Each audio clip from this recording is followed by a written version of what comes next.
Hello छात्रों, finally आज हम कक्षा 10वीं संस्कृत पेपर का सॉल्यूशन लेकर आने वाले हैं। और आज जो संस्कृत का पेपर कैसा आया है पूरा एनालिसिस करने वाले हैं और सभी के आंसर कौन कौन से सही हैं ये भी आपको बताने वाले हैं, जिससे कि आप भी मिला सकें कि हमने जो उत्तर पुस्तिका में किए हैं वो सही थे या फिर गलत थे। तो इसका मिलान आप ध्यान से इस वीडियो को देखकर कर सकते हैं। तो चलिए वीडियो को शुरू करते हैं, लेकिन इससे पहले आपसे एक छोटी सी रिक्वेस्ट है, अगर आपने अभी तक इस वीडियो को लाइक नहीं किया है तो लाइक अवश्य कर देना, और चैनल को सब्सक्राइब नहीं किया है तो चैनल को सब्सक्राइब भी कर देना, जिससे हर वीडियो का नोटिफिकेशन आपको मिलता रहे। तो छात्रों, ये जो संस्कृत का पेपर है, सबसे पहले यहाँ पर पूछा है आपसे उचित विकल्प चित्वा लिखत, यानी कि यहाँ पर आपको सही विकल्प यहाँ पर आपको देखने को मिलेंगे। तो सबसे पहला जो प्रश्न है, बालकन इत्यस्मिन् पदे विभक्ति अस्ति। तो यहाँ पर बालकम की विभक्ति पूछी है, तो यहाँ पर आपको 4 ऑप्शन देखने को मिलेंगे, प्रथमा, द्वितीय, पश्चिमी, षष्ठवी। तो इसका जो सही आंसर है वो है द्वितीय। तो अगर आपने द्वितीय सही किया है तो यहाँ पर आपका 1 नंबर पक्का हो जाता है। इसके बाद में दूसरा है धन्वा इत्यस्मिन् पदे वचनम अस्ति। तो यहाँ पर भी आपको 4 ऑप्शन देखने को मिलेंगे, एक वचनम, द्विवचनम, बहुवचनम, अन्य वचनम। तो यहाँ पर इसका सही आंसर कौन सा है? सही आंसर है दोस्तों अवाला, एक वचनम। अगर आपने एक वचनम किया है तो 1 नंबर और आपका पक्का हो जाता है। और आप साथ में अच्छे से देखते चलिएगा आपने उत्तर पुस्तिका में क्या लिखा है, और साथ में जैसे कि आप अनुमानित नंबर भी जोड़ सकें। और इसके बाद में तीसरा है नदी नाम इत्यस्मिन् पदे विभक्ति अस्ति। तो यहाँ पर नदी नाम की विभक्ति पूछी है, इसमें कौन सी विभक्ति है? चतुर्थी या पश्चिमी या षष्ठी या फिर सप्तमी। तो यहाँ पर इसका सही आंसर क्या होगा? इसका आंसर होगा सवाला, षष्ठमी विभक्ति है नदी नाम में। अगर यहाँ पर ये आपने किया है तो आपका बिल्कुल सही है। इसके बाद में है चौथा विकल्प देख लेते हैं, तस्मिन् इत्यस्मिन् पदे वचनम अस्ति। तो यहाँ पर ये जो 4 ऑप्शन आपको देखने को मिलेंगे, एक वचनम, द्विवचनम, बहुवचनम, अन्य वचनम। तो यहाँ पर इसमें से सही आंसर क्या है ये आपको हमें कमेंट बॉक्स में बताना है, आप क्या करके आएँ। और इसका सही आंसर हम खोजकर वेबसाइट पर अपलोड कर देंगे, और जिससे कि आपको पता चल सके। और इसके बाद में है 5वां वाला, अस्माभिः सर्वदा सत्य वक्तव्यम् इत्यस्मिन् वाक्ये अव्ययम् अस्ति। तो यहाँ पर अव्ययम् पूछा है, तो यहाँ पर भी आपको 4 ऑप्शन देखने को मिलेंगे, अस्माभिः सर्वदा सत्यम और वक्तव्यम्। तो यहाँ पर इसका 4 ऑप्शन में से इसका जो सही आंसर है वो है सत्यम।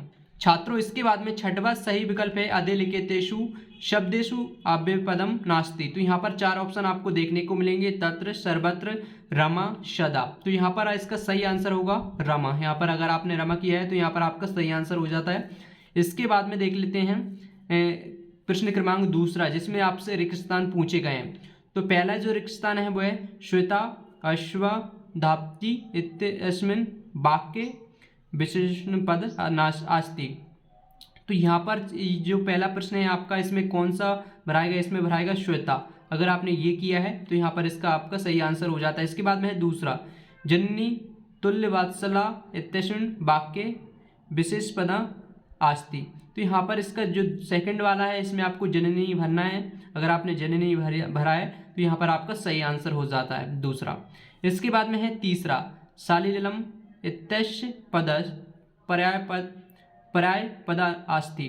तो यहाँ पर जो तीसरा है शालिलम वाला, तो यहाँ पर इसका जो सही आंसर होगा जलम। तीसरे बार में आपको क्या बनना है? जलम भर देना। इसके बाद में चौथा है निर्मलम इत्यस्य पदस् ब्लोम पदा अस्ति। तो यहाँ पर इसमें ब्लोम पूछा है, तो यहाँ पर निर्मलम का जो ब्लोम है वो कौन सा है ये हमें अभी मिला नहीं है, कंफर्म हुआ नहीं है। और जैसे ही हो जाएगा, सॉल्यूशन अभी चल रहा है तो वेबसाइट पर अपलोड हो जाएगा सभी प्रश्नों के आंसर, तो वहाँ पर आपको मिल जाएगा। इसके बाद में वो कैसे देखना है वीडियो के लास्ट में बताएंगे, वीडियो को पूरा देखें।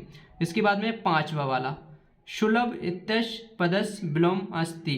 तो यहाँ पर जो 5वां है इसका जो सही आंसर होगा वो होगा दुर्लभ इसका सही आंसर होगा। और इसके बाद में शीघ्रम इत्यस्य पदे पर्याय अस्ति। तो ये इसका आंसर है।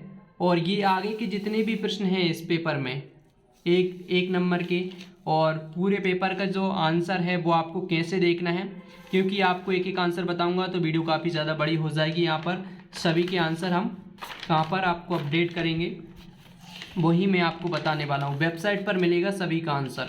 और साथ में हमने जो बताया था यहाँ पर आपसे बोला था कि अवकाश प्रश्न पत्र जो है इसकी एप्लीकेशन आएगी, तो वो आ चुकी है। यहाँ पर आप देख सकते हैं कालिदास वाला निबंध, 2 निबंध बताए थे, संस्कृत भाषा वाला और कालिदास, तो यहाँ पर फाइनली कालिदास वाला भी आ चुका है। तो हमने जो जैसी ट्रिक आपको बताई थी, अगर आपने वो फॉलो की होंगी तो आपका रिजल्ट बहुत अच्छा आने वाला है संस्कृत में, क्योंकि हमने काफ़ी सारे आपको इम्पोर्टेंट प्रश्न बताए थे, लगभग उन्हीं में से पूछे गए हैं। अधिकतर पूरे प्रश्न लगभग यहाँ पर उसी में से दिख रहे हैं हमें, जहाँ तक देखने को मिल रहा है जो भी हमने यहाँ पर बताएं। और दोस्तों अगर आपको ये पूरा सॉल्यूशन चाहिए तो इसके लिए आपको StudyGuru.com वेबसाइट पर जाना है और वहाँ से आप चेक कर सकते हैं। गूगल पर आपको सर्च करना है और आपको हमारा टेलीग्राम ग्रुप अवश्य ज्वाइन कर लेना है, क्योंकि वहाँ पर आपको इम्पोर्टेंट प्रश्न मिलते हैं। तो वीडियो के डिस्क्रिप्शन में टेलीग्राम की लिंक है, उसको आप अवश्य ज्वाइन कर लेना। चलिए मिलते हैं नेक्स्ट वीडियो में। Thanks for watching.